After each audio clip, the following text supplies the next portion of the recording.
ஏய் hi. Actually இன்னைக்கு ஒரு வீடியோ ரிவ்யூ பண்ணணுன்னு பார்த்தேன். ஸோ சரி நீங்கள் பாருங்கள். முக்கியமாக இந்த வீடியோ வந்து யாருக்குன்னா டிவிகே மெம்பர்ஸ்க்கும் சப்போர்ட்டர்ஸ்க்கு தான்.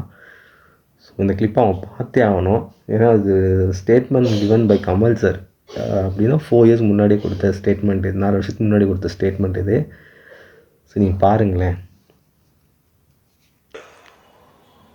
அதனால் தான் சொல்லுகிறேன், வெற்றி என்பது எங்களுக்கு வழக்கமா கூட்டம் ஜாஸ்தி ஆயிடுச்சுன்னா அது வரும். உள்ள ஆள் இருக்கான்னு பார்த்து அனுப்பிடுங்க.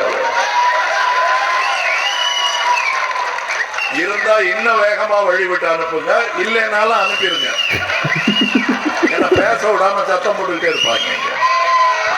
இல்லைங்க, இது ஏதோ நான் அவமரியாதைய அது ஒரு நோயாளி இருந்தா இப்படி எல்லாம் பேசலாமான்னு நாங்க பார்த்துருக்கோங்க. பல ஆம்புலன்ஸ் இப்படி குறுக்க நடுக்க விடுவாங்க. அதுவும் நாங்க எங்களுக்கு தெரு மூலைகள்ல தான் கொடுப்பாங்க கூட்டம் கூடுறதுக்கு. நல்லா கூடிருச்சுன்னு தெரிஞ்சேன்னா காலி ஆம்புலன்ஸ் ஒண்ணு கத்திக்கிட்டு போவோம்.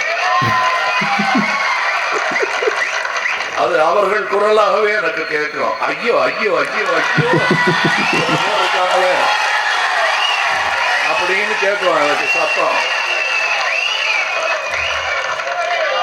அது அவசர உதவி இல்ல, வைத்தறிச்சல். அது நிஜமாவே, அதாவது இந்த சரித்திரம், இந்த சூழ்ச்சி புரியாதவர்கள் என்னை ஒரு ஆம்புலன்ஸ் போது அதையும் கிண்டல் அடிக்கிறாங்க. நிஜமாவே பல ஊர்களில் நாம் 2-3 வாட்டி வழி விடுங்கன்னு கூட்டமே கலைஞ்சிருச்சு. ஆனா எங்க கூட்டம் எப்படிப்பட்ட கூடம்னா கலைஞ்சு போயிடாது. கூடி சேர்ப்பது கூட்டம், கூடி கலைவது கும்பல். இங்கு வந்திருப்பது சங்கம். அதனால் இவங்க எத்தனை வண்டிகளை விட்டாலும் தடியடியே நடத்தினாலும் திருப்பி கூடுகிறார்கள். பார்த்தீங்களா அந்த வீடியோ?